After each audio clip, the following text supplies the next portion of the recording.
This man right here.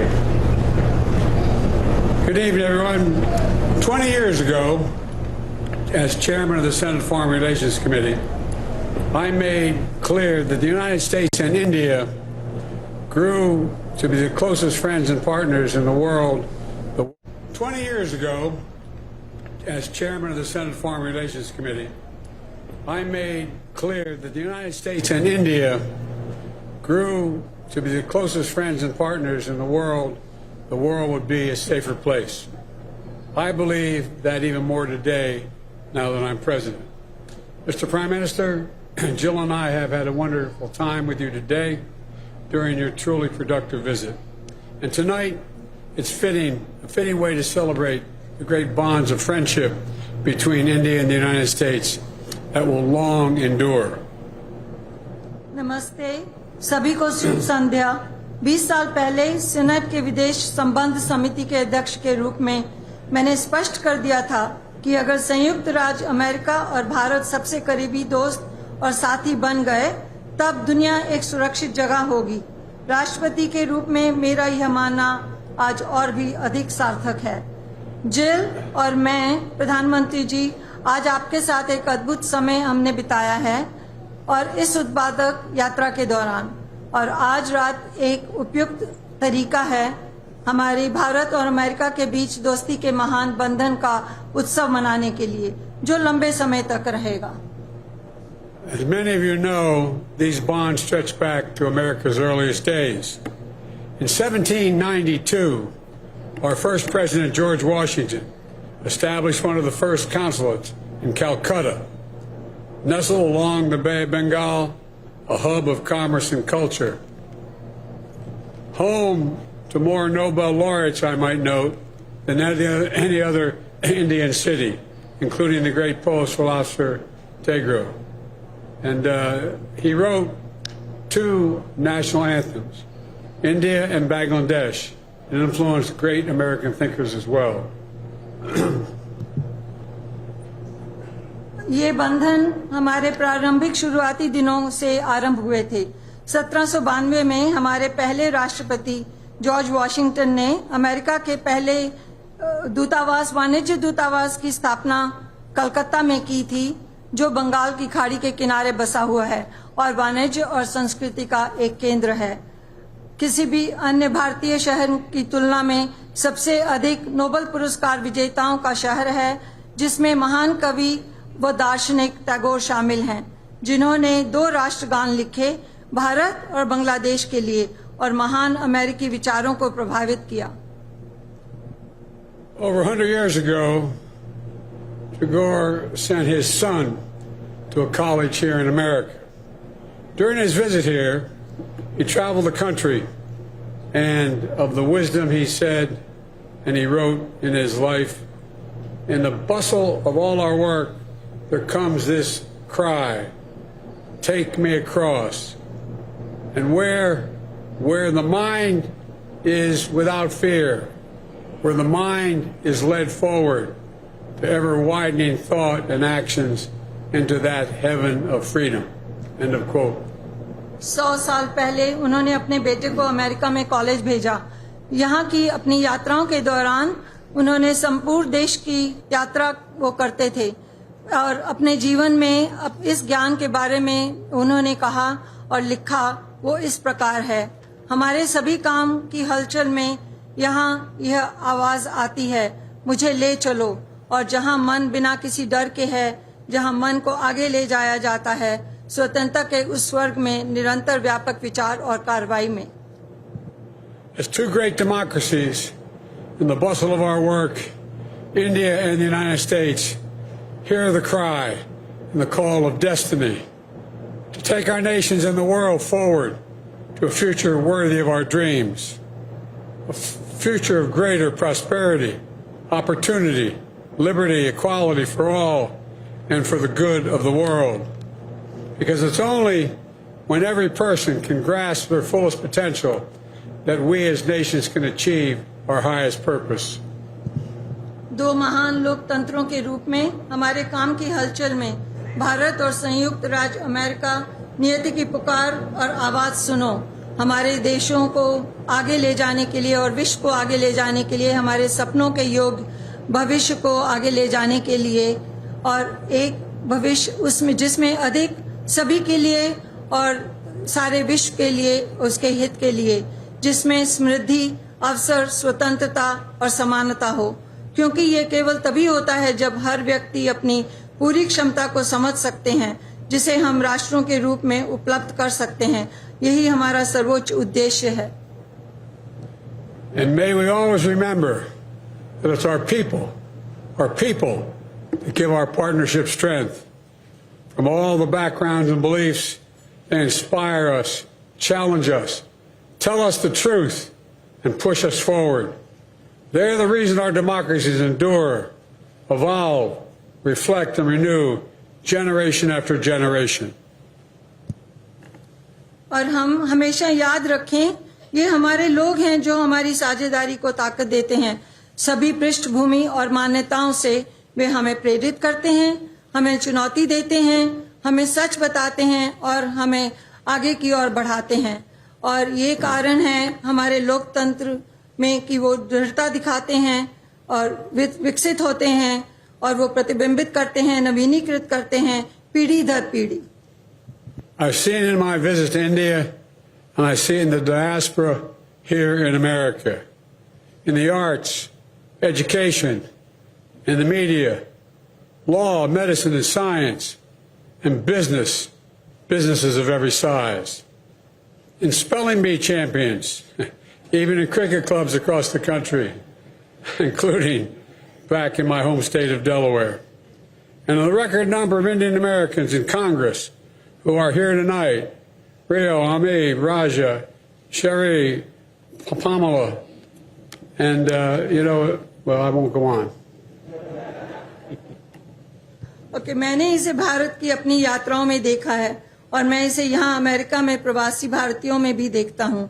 मैंने ये देखा है कला में, शिक्षा में, मीडिया में, कानून, चिकित्सा और विज्ञान, हर आकार के व्यवसाय में, स्पेलिंग बी चैंपियनशिप में, और यहाँ तक कि देश भर के क्रिकेट क्लबों में भी, जिसमें मेरे गृह राज्य डेलावेयर भी शामिल हैं, और कांग्रेस में रिकॉर्ड संख्या में भारतीय अमेरिकियों में जो आज रात यहाँ उपस्थित हैं: रो, अमी, राजा, Shri, Pramila. I have a great working relationship with all of you. In fact, after her critical leadership in one of the legislative victories, I called Congresswoman Jayapal's mother in India to thank her and wishing her happy Diwali. It was an incredible moment. I think she wondered who in God's name is calling me. आप सभी के साथ मेरे बहुत अच्छे कामकाजी संबंध हैं। वास्तव में उनके महत्वपूर्ण नेतृत्व के बाद हमारी विधायी जीत में से एक पर मैंने भारत में कांग्रेस सदस्य जयपाल की मां को फोन किया और उन्हें धन्यवाद देने के लिए। उन्हें लगा कि पता नहीं कौन फोन कर रहा है, और उन्हें दिवाली की शुभकामनाएं देने के लिए। ये एक अविश्वसनीय क्षण था। As I said this morning, we see the pride of the community in our incredible Vice President. Thank you, Kamala. Thank you, thank you, thank you.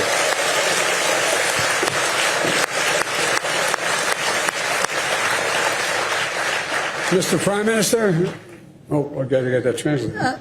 जैसे कि मैंने आज सुबह कहा था, हम अपने अविश्वसनीय उपराष्ट्रपति में हम अपने समुदाय के गौरव को देखते हैं। धन्यवाद कमला जी, धन्यवाद। Mr. Prime Minister, thank you for your partnership and your friendship. And to all, please join me in a toast, but I don't know if we have any glasses. Please join me in a toast. Here it comes. The good news for both of us, neither of us drink. That is what? Ginger ale, okay.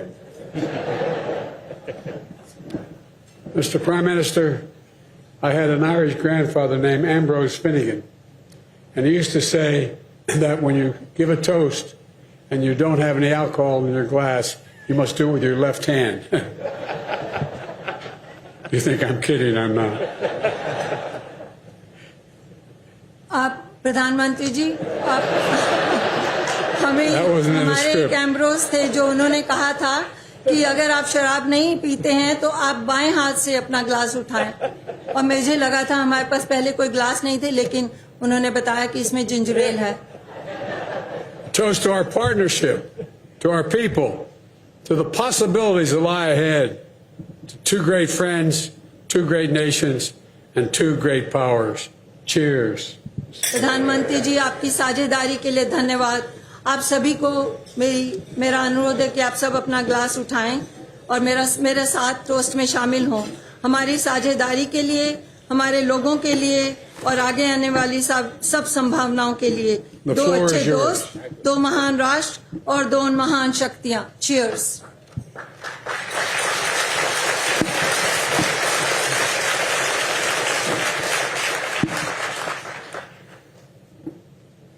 President Biden, first lady doctor Jill Biden, यहां उपस्थित सभी अतिथिगण, आप सबको नमस्कार।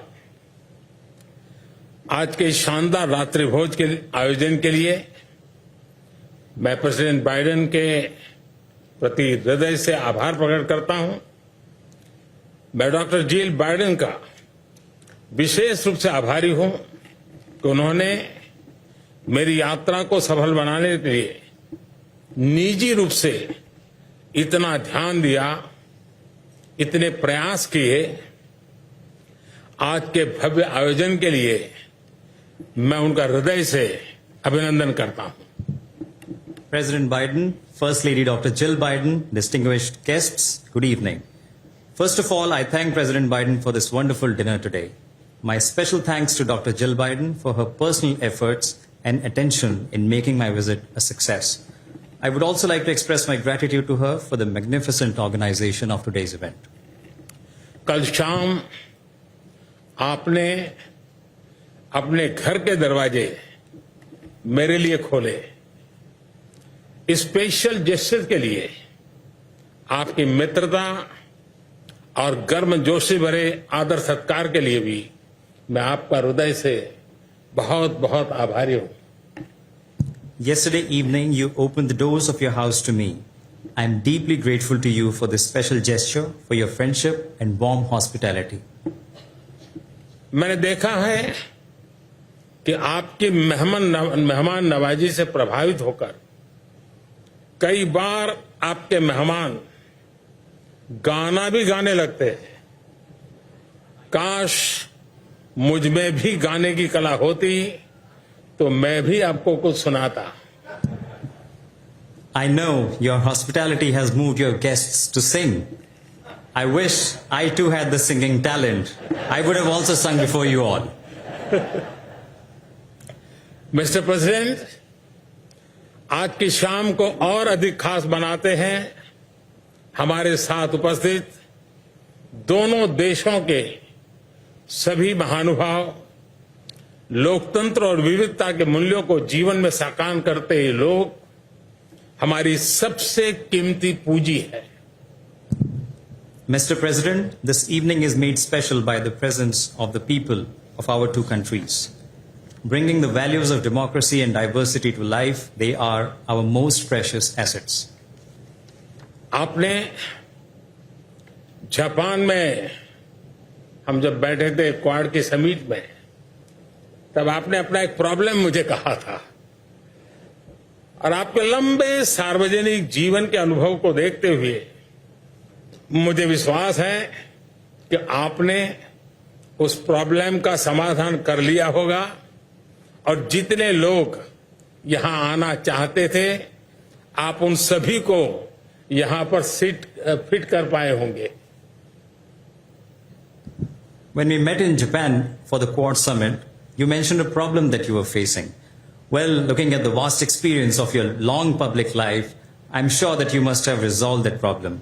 I hope you were able to fit in everyone who wanted to come tonight. विलक्षण प्रतिभाओं के धनी लोगों को आपने यहां एकत्रित किया है और निमंत्रित किया है। इसके लिए मैं आपका हृदय से अभिनंदन करता हूं। ये सभी लोग भारत अमेरिका संबंधों की अनेक विशेषताओं का प्रतिनिधित्व करते हैं। हमारी एनर्जी, हमारे डायनेमिज्म और हमारा पोटेंशियल।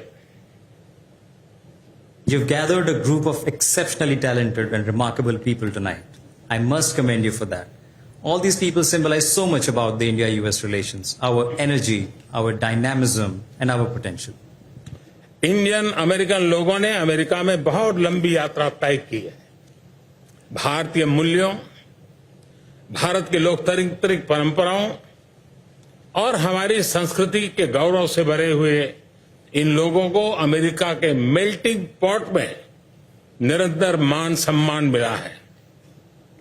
भारतीय मूल के लोगों ने अमेरिका के समावेशी समाज और अर्थव्यवस्था को और मजबूत बनाने में बहुत बड़ी भूमिका निभाई है। Indian Americans have come a long way in the US. They are proud of India's values, democratic traditions, and culture, and have always found a respectful place in America's melting pot. Indian Americans have played a significant role in further strengthening the inclusive society and economy of the US. Hospital हो या hotels, university हो या research lab, gas station हो या logistics, management हो या IT, हर क्षेत्र में वे अपना योगदान दे रहे हैं।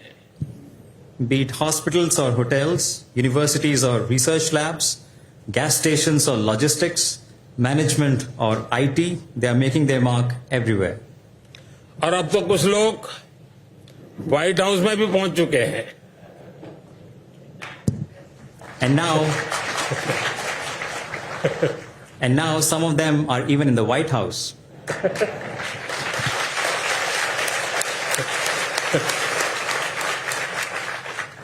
जैसे जैसे समय गुजर रहा है, हमारे लोगों में और एक दूसरे के प्रति समझ और बढ़ रही है, एक दूसरे के नामों का सही उच्चारण कर पाते हैं, एक दूसरे के एक्सेंट को समझ पाते हैं। भारत में बच्चे हैलोवीन पर स्पाइडरमैन बनते हैं और अमेरिका के युवा नाटू नाटू पर डांस करते हैं। With every passing day, Indians and Americans are getting to know each other better. We can pronounce each other's names correctly. We can understand each other's accent better. Kids in India become Spider-Man on Halloween. And America's youth is dancing to the tune of Natu Natu. Baseball की प्रसिद्धि के बीच अब America में cricket भी popular हो रहा है। इस साल भारत में होने वाले क्रिकेट विश्व कप में खेलने के लिए अमेरिका की टीम क्वालिफाई करने का भरपूर प्रयास कर रही है। मेरी शुभकामनाएं उनके साथ है। Amidst the love for baseball, cricket is also getting popular in the US. The American team is trying its best to qualify for the Cricket World Cup to be held in India later this year. I wish them good luck and success. Mister president, पिछले 5 दशकों से बदलते विश्व में उथल पुथल के बीच आप लगातार अपने देश की और पूरी मानवता की सेवा में जुटे हुए हैं। आपने हर एडवर्सिटी को स्ट्रेंथ में बदला है, हर लॉस को रिजॉल्व में बदला है और हर चैलेंज को मिशन के रूप में लिया है। Mr. President, for over 5 decades, through all the sweeping changes in the world, you've worked hard in the service of your nation and the entire humanity. You've turned every adversity into strength, loss into resolve, challenge into a mission.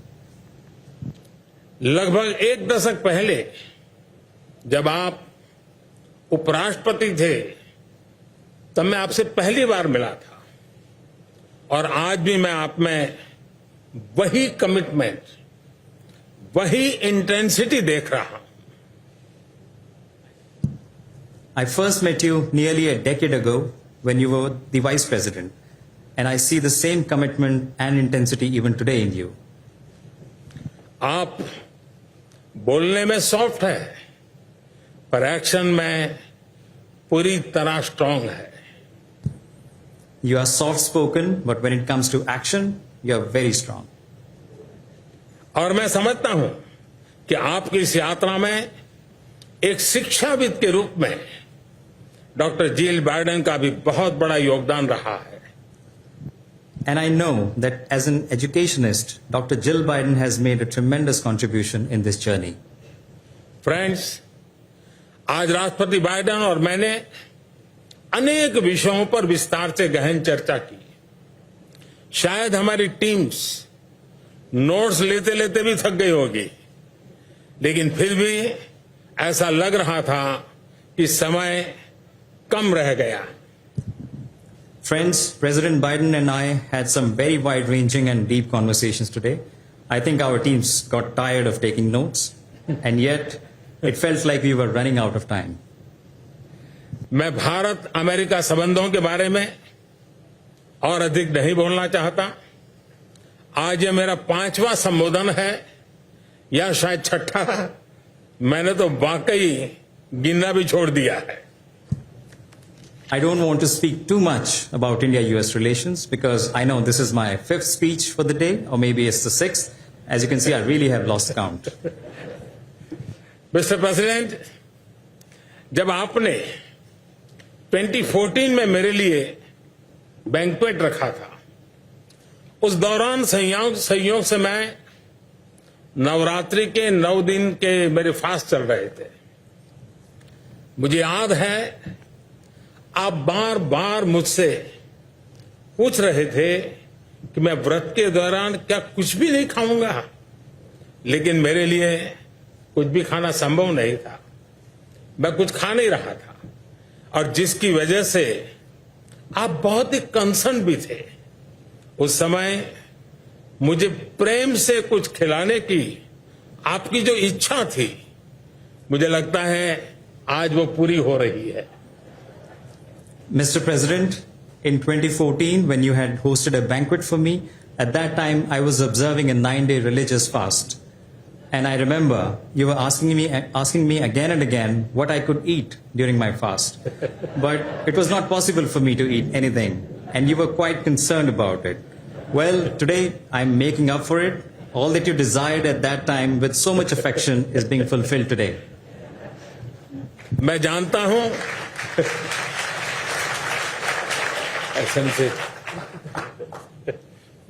मैं जानता हूं कि सभी लोग आज के special menu को देखकर भोजन के लिए आतुर है, और डॉक्टर बाइडेन ने बहुत बारीकी से एक एक चीज की चिंता की है. लेकिन एक काम अभी बाकी है. मेरा आग्रह है कि आप सभी एक टोस्ट में मेरा साथ दें. I know everyone is eager to have dinner, looking at today's special menu. I know the effort made by Dr. Biden in very delicately curating today's menu. But there is one more thing left to do. Please join me in raising a toast. A toast to our wonderful hosts, President Biden and Dr. Jill Biden. A toast to good health, prosperity, and the pursuit of happiness, to liberty, equality, and fraternity, and to the everlasting bonds of friendship between India and the United States. Cheers. Cheers. Thank you.